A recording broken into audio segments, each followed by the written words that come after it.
इस्लाम की तारीख में पहला रमजान बहुत ही अहम और मुबारक माना जाता है।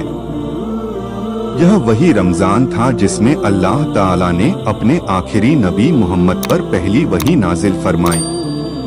यह वाक़या लगभग 610 ईस्वी में 600 के दशक के दौर में पेश आया।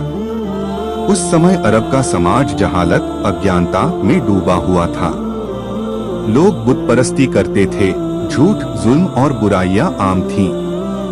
ऐसे माहौल में अल्लाह ने इंसानियत की रहनुमाई के लिए अपने रसूल को चुना। नबी करीम बचपन से ही सच्चे, अमानतदार और नेक अखलाक वाले थे। आपको दुनिया की बुराइयों से नफरत थी। अक्सर आप तन्हाई पसंद फरमाते और सोच विचार में मशगूल रहते।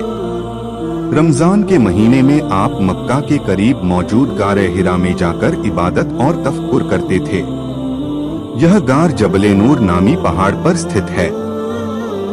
एक रात जब आप गारे हिरा में मौजूद थे, अचानक अल्लाह के फरिश्ते जिब्रील अलैहिस्सलाम आपके पास आए। उन्होंने आपको अपने आगोश में लेकर फरमाया, इकरा यानी पढ़ो। नबी ने जवाब दिया कि मैं पढ़ नहीं सकता। यह अमल 3 बार हुआ। आखिरकार जिब्रील अलैहिस्सलाम ने कुरान की पहली आयतें सुनाई। पढ़ो अपने रब के नाम से जिसने पैदा किया, जिसने इंसान को जमा हुए खून से पैदा किया। पढ़ो और तुम्हारा रब बड़ा करीम है। ये आयतें बाद में कुरान की सूरह अल-अलक 96:1-5 का हिस्सा बनी। यही इस्लाम की पहली वही थी और इसी से नबूवत का आगाज हुआ। यह मंजर नबी के लिए बहुत अजीब और असरदार था।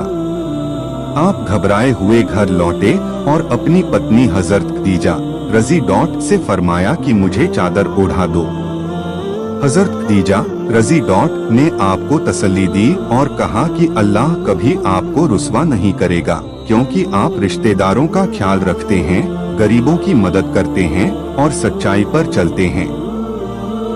बाद में वह आपको अपने चचेरे भाई वर्का बिन नौफल के पास ले गई, जिन्होंने इस वाक़ये की तस्दीक की कि यह वही फरिश्ता है जो पहले अंबिया के पास आता था।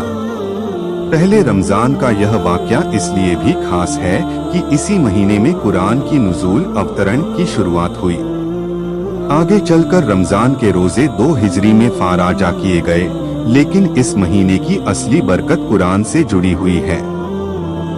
रमजान को शहरे कुरान कहा जाता है, क्योंकि इसी महीने में इंसानियत के लिए हिदायत की किताब उतारी गई। इस तरह 600 के दशक का वह रमजान पूरी दुनिया के लिए रहमत और रोशनी बन गया। उसी एक रात से एक नई तहजीब, नई सोच और नई उम्मत की शुरुआत हुई। आज भी मुसलमान रमजान के महीने में रोजा रखते हैं, तरावीह पढ़ते हैं और कुरान की तिलावत करते हैं, ताकि उस पहली वही की याद ताज़ा रहे और अल्लाह की हिदायत पर चल सकें।